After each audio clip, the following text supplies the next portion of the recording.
Flix with the Hicks, where we tell you about the movies. We tell you if they're great or if they really stink.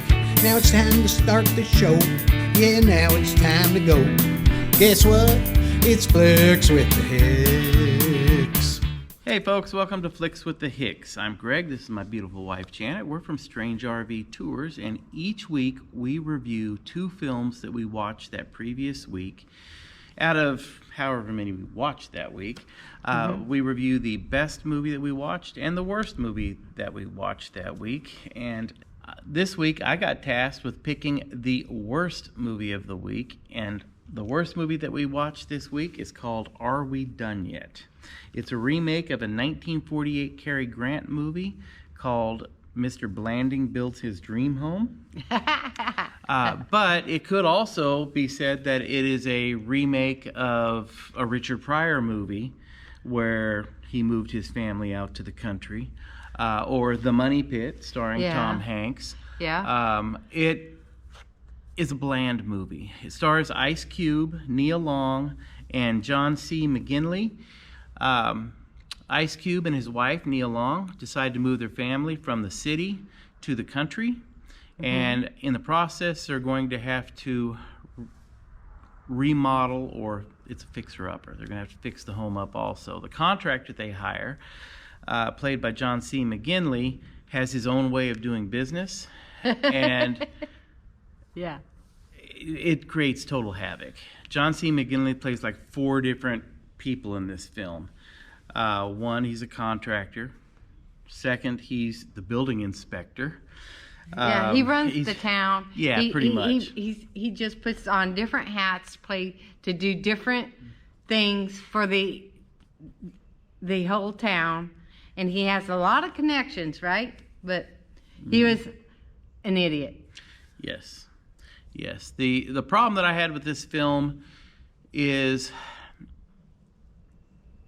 it was basically slapstick comedy.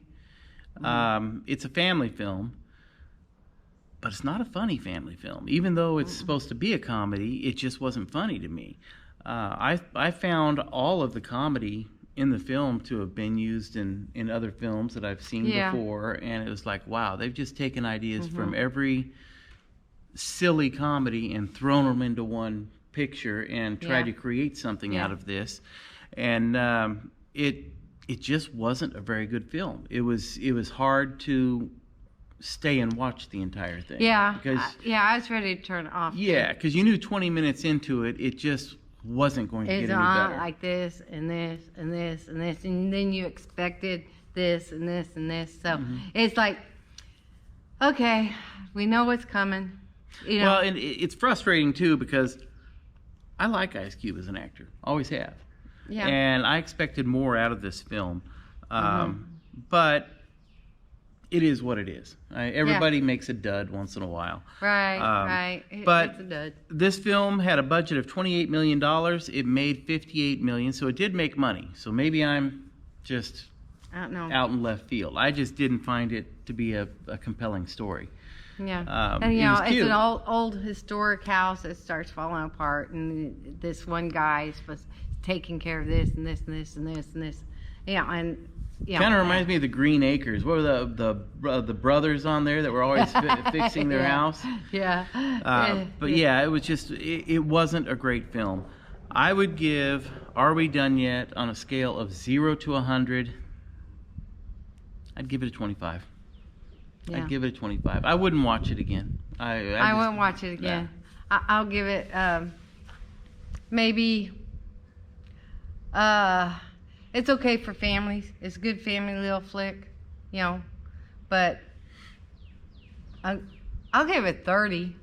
I mean, Ice Cube was good in it, but it's an okay family film.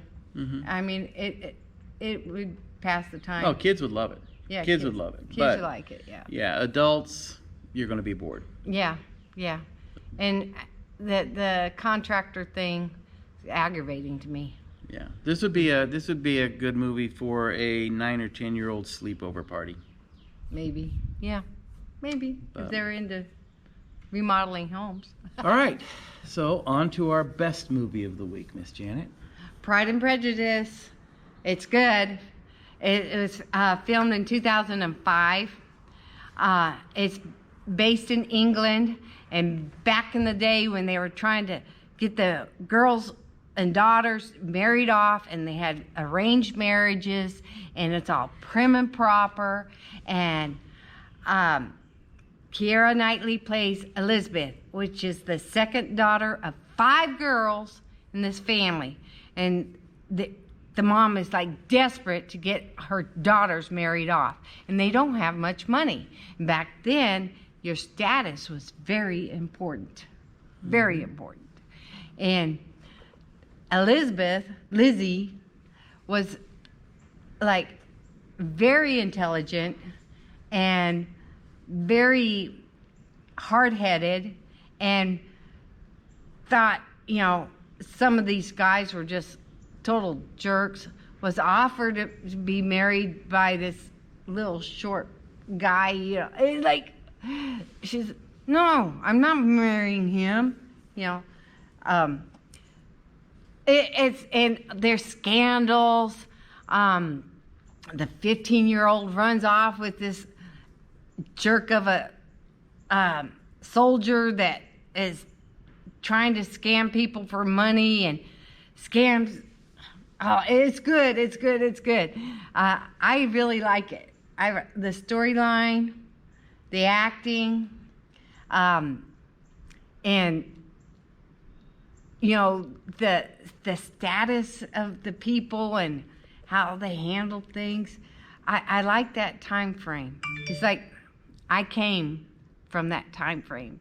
You know, the powder wig stuff, the balls with, you know, dancing. In a previous life? Yeah, I know I lived a previous life back then.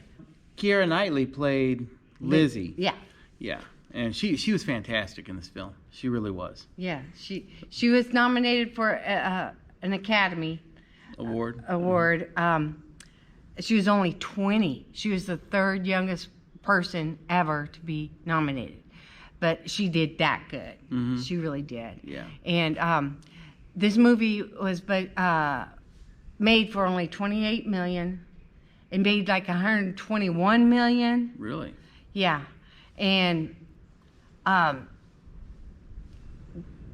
storyline and everything, it's a very, very popular writing by Jane Austen and some of her other books also, but it's neat, kind of based on her whole life. Mm-hmm. You know, all her novels and stuff, which is pretty cool.